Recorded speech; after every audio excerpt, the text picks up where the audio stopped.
उसी ब्रह्मोस मिसाइल को रिप्लेस कर देंगे या कहिए रिटायर कर देंगे जिसने पाकिस्तान में कोहराम मचाया, जिसने ऑपरेशन सिंदूर में पाकिस्तानी सेना के हर एक बेस को तबाह कर दिया। और स्टूडेंट ऑफ पॉलिटिक्स इसको थोड़ा स्टडी करता हूं तो मुझे ये बड़ी क्लैरिटी है। लेकिन अगर इन्होंने कोई हमला करना है तो 22 अक्टूबर आप समझ लें कि इनकी आखिरी डेट है। 22 अक्टूबर 22 से 26 27 तक कर लेंगे तो कर लेंगे। सरकार हैं जो ट्विटर पर यानी कि एक्स पर आकर कह रहे हैं कि हमारे देश को ये मौका नहीं चूकना चाहिए क्योंकि हमने भारत से ये मिसाइल खरीद ली तो समझो हमारा। पता है उन्होंने सिंध में क्यों किया? उन्होंने सिंध में करके पैगाम दिया कि जाफर एक्सप्रेस जो है हम इसको छोड़ेंगे नहीं, लोगों के अंदर खौफ फैलाओ, टेरराइज करो, अमेरिकन इन्वेस्टमेंट को रोको। नेवल की बहुत बात की जा रही है कि अब के जंग जो है वो नेवी की होगी, ना वो एयरफोर्स से आएंगे ना मिलिट्री से आएंगे, वो नेवी से आएंगे। वेरिएंट भी तैयार करेंगे, लेकिन फिलहाल इतना मान लीजिए कि जो ध्वनि आ रही है मेनली ये पाकिस्तान का इलाज करने के लिए आ रही है। हालांकि जिन लोगों को हाइपरसोनिक टेक्नोलॉजी आज बाज़ाब्ता तौर पर पाकिस्तान की बस भी हो गई है।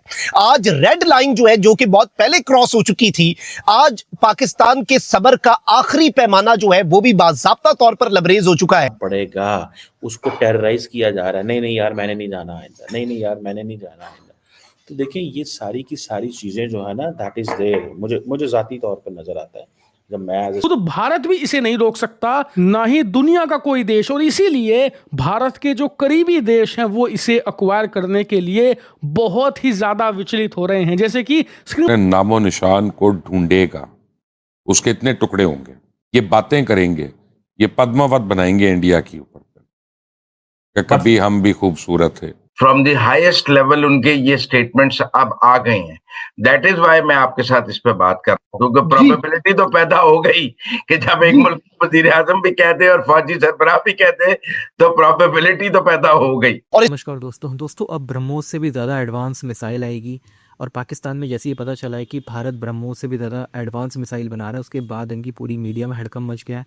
बहुत ज़्यादा तेज़ी से इनकी न्यूज़ जो चैनल हैं, जो इनकी मीडिया डिस्कशन कर रही है कि ऑपरेशन 2.0 हो सकता है सिंदूर का, और कभी भी हो सकता है। हालांकि ऐसा लगता नहीं है, थोड़ी चीज़ें ज़रूर हुई हैं सरक्रिक पे, पाकिस्तान ने जो गड़बड़ की है उसके बाद कुछ बयानबाजी ज़रूर हुई है, लेकिन ऑपरेशन सिंदूर हो जाएगा ये अभी देखने वाली बात है। हालांकि कहा जाता है कि भाई ये हो सकता है, और पाकिस्तानी तो पूरा इंतज़ार कर रहे हैं कि कब इनकी नेक्स्ट टाइम ठुकाई हो। इनको बिल्कुल ऑपरेशन सेकंड पार्ट चाहिए सिंदूर का, और इसलिए जब ये मिसाइल टेस्ट होता है और जिसके साथ ये मिसाइल भारत अपने लिए यूज़ ही नहीं करेगा बल्कि पूरी दुनिया में बेचेगा भी, जिसे देखने के बाद पाकिस्तानी मीडिया का रिएक्शन हम इस वीडियो में देखेंगे कि पाकिस्तानी मीडिया किस तरह से रिएक्ट कर रही है। तो वीडियो को अंत तक ज़रूर देखिएगा। वीडियो अच्छा लगे तो लाइक और शेयर ज़रूर करें, चैनल को सब्सक्राइब करना ना भूलें और बेल का आइकन प्रेस करते हैं लेटेस्ट नोटिफिकेशन के लिए। आइए आगे बढ़ते हैं इस वीडियो में।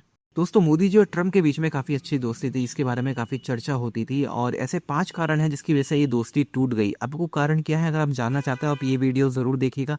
मेरे दूसरे चैनल पे ये वीडियो मैंने पब्लिश किया है और इसमें 5 ऐसे कारण बताए गए हैं जिससे भारत और अमेरिका के संबंध या मोदी और ट्रम्प के संबंध खराब हुए हैं। इसी के साथ ही साथ कुछ प्रोडक्ट मैंने टैग किए हुए हैं जो कि एफिलिएटेड प्रोग्राम है, जैसे छोटी सी कमीशन इस चैनल को मिलेगी और हेल्प होगी। तो अगर आप कोई प्रोडक्ट खरीदना चाहें तो आप देख सकते हैं।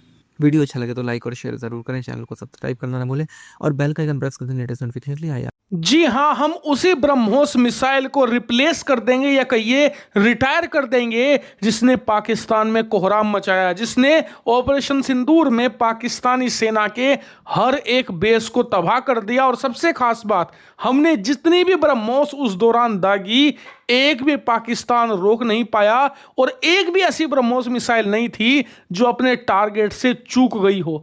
100% एक्यूरेसी, 100% तबाही। उसी मिसाइल को अब रिप्लेस करने की तैयारी शुरू हो चुकी है। लेकिन ऑब्वियस सी बात है, इतनी खतरनाक मिसाइल को जब आप रिटायर करोगे तो ज़रूर उसकी जगह उससे भी खतरनाक मिसाइल आएगी, और अब ऐसा होने जा रहा है। लेकिन सबसे बड़ी बात जिसे सुनकर आपको बहुत खुशी होगी कि विदेशों में भी इस मिसाइल की चर्चा हो रही है और कई देशों के ऐसे टॉप पत्रकार हैं जो ट्विटर पर यानी कि एक्स पर आकर कह रहे हैं कि हमारे देश को ये मौका नहीं चूकना चाहिए, क्योंकि हमने भारत से ये मिसाइल खरीद ली तो समझो हमारा देश एक ऐसा अभेद्य किला बन जाएगा जिसके बाद हम पर अटैक करना तो छोड़ दो, हम पर हमला तो कोई कर ही नहीं पाएगा, उल्टा हमसे कांपेंगे हमारे पड़ोसी देश, डरेंगे, दबदबा कायम हो जाएगा हमारा। लेकिन आपका सवाल सबसे बड़ा ये होगा कि चलो अच्छी बात है, विदेशों में हमारी चर्चा हो रही है, लेकिन ये मिसाइल है कौन सी?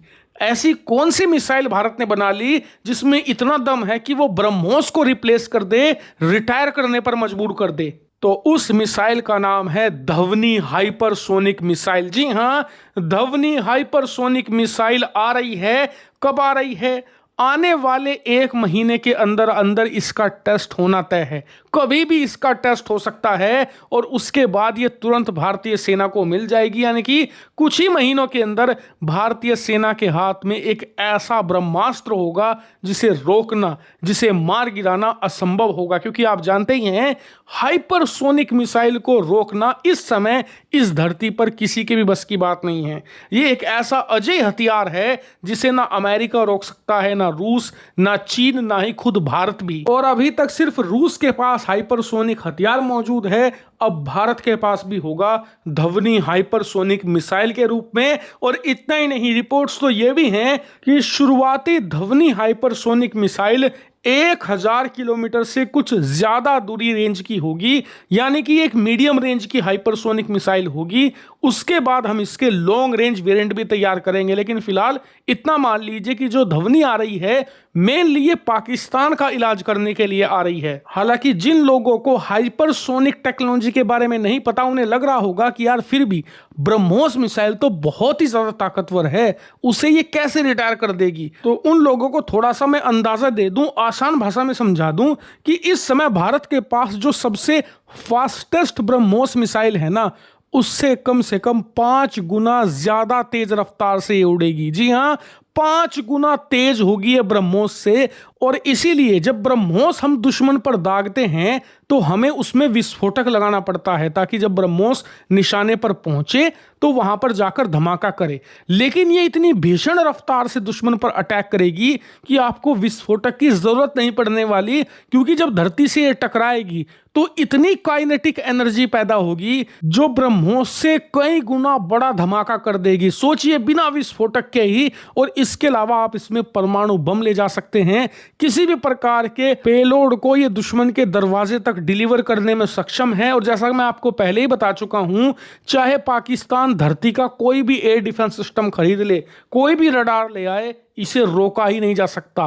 खुद भारत भी इसे नहीं रोक सकता, ना ही दुनिया का कोई देश। और इसीलिए भारत के जो करीबी देश हैं वो इसे एक्वायर करने के लिए बहुत ही ज्यादा विचलित हो रहे हैं। जैसे कि स्क्रीन पर देखिए, ये एक प्रमुख ग्रीस के जर्नलिस्ट हैं। आप जानते ही हैं ग्रीस से भारत के बहुत मधुर संबंध है, क्योंकि ग्रीस और तुर्की कट्टर दुश्मन है। और तुर्की ने ऑपरेशन सिंदूर में भारत का कैसे विरोध किया आपने देखा था। ठीक है कि ये चीज़ें जो हैं वो they are going to be there, ये चीज़ें होंगी और ये चीज़ें कहीं जा नहीं रही।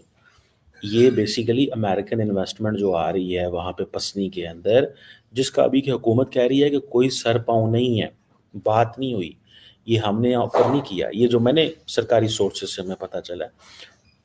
ठीक है जी, तो मुझे ज़ाती तौर पे ये लगता है कि ये यहाँ पे थोड़ा सा एक्टिवली, प्रोएक्टिवली करना पड़ेगा। So that is something, that is something which is there. बहरहाल देखते हैं कि ये क्या है और क्या नहीं है जी। तो ये इसमें जो बात है ना कि जी जाफर एक्सप्रेस पे हमला होगा, तो बेसिकली जो सारे पैसेंजर हैं उन पे हमला होगा। और दूसरा, अगर पाकिस्तान ने इसको नेक्स्ट लेवल पे जाके इन दहशतगर्दों को ट्रैक, ट्रेस एंड एलिमिनेट ना किया, तो याद रखिएगा ये जाफर है। अच्छा, अब देखें, द मोमेंट मुझे जाफर एक्सप्रेस पे हमले का कहाँ पता चला, मैं ज़रा ट्रैवल कर रहा हूँ आजकल, तो मैंने देखा कि मैंने एक्स खोला और एक्स पे देखा जी हमारे जो भारत के सारे सहाफ़ी हैं दोस्त, वो सारे के सारे लगा रहे हैं, सारे के सारे लगा रहे हैं। क्या लगा रहे हैं जनाब? कि जाफर एक्सप्रेस पे हमला हो गया, जाफर एक्सप्रेस पे हमला हो गया, जाफर एक्सप्रेस पे हमला हो गया। सो मैं ये समझता हूँ कि ये वो जिसे कहते हैं ना, इस चीज़ को थोड़ा सा देखना चाहिए, समझना चाहिए और इस चीज़ को एनालाइज करना चाहिए कि इनको एलिमिनेट कैसे करना है। वरना ये Jaffar express is all about basically कि आपको थोड़ा सा ग्लोबली आइसोलेट करने की कोशिश है। आपको ये बेसिकली तासुर देने की कोशिश है कि आप अपने मुल्क के अंदर कंट्रोल नहीं रखते। और अच्छा, एक तरफ से बीएलए पे वैसे ही आपको पता है बीएलए को दहशतगर्द जमात अमेरिकन ने भी करार दे दिया। और अगर बीएलए दहशतगर्द जमात है तो फिर भाई साहब बीएलए के एक बंदे को पकड़ा जाए। ये बेसिकली अमेरिका को पैगाम दिया गया है कि आप अपनी इन्वेस्टमेंट बलूचिस्तान में ना लेके आए, पसनी में आप अपनी इन्वेस्टमेंट ना लेके आए। ये basically that is a message for the United states. इस चीज़ को थोड़ा समझें आप। ये इससे ज़्यादा और कुछ भी नहीं है। It's a message to the United States कि आप की जो इन्वेस्टमेंट यहाँ पे आएगी उसको भी ऐसे ही हमला किया जाएगा जैसे चाइना के ऊपर हमला किए गए थे, जैसे चाइनीज़ एलिमिनेट किए गए थे, जैसे चाइनीज़ के रास्ते हमने बंद किए थे और चाइनीज़ ने आहिस्ता आहिस्ता बलूचिस्तान से निकलना मुनासिब समझा।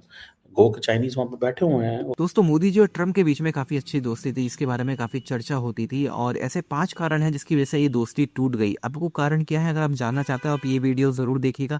मेरे दूसरे चैनल पे ये वीडियो मैंने पब्लिश किया है और इसमें 5 ऐसे कारण बताए गए हैं जिससे भारत और अमेरिका के संबंध या मोदी और ट्रम्प के संबंध खराब हुए हैं। इसी के साथ ही साथ कुछ प्रोडक्ट मैंने टैग किए हुए हैं जो कि एफिलिएटेड प्रोग्राम है, जैसे छोटी सी कमीशन इस चैनल को मिलेगी और हेल्प होगी। तो अगर आप कोई प्रोडक्ट खरीदना चाहें तो आप देख सकते हैं। वीडियो अच्छा लगे तो लाइक और शेयर ज़रूर करें, चैनल को सब्सक्राइब करना ना भूलें और बेल का आइकन प्रेस कर दें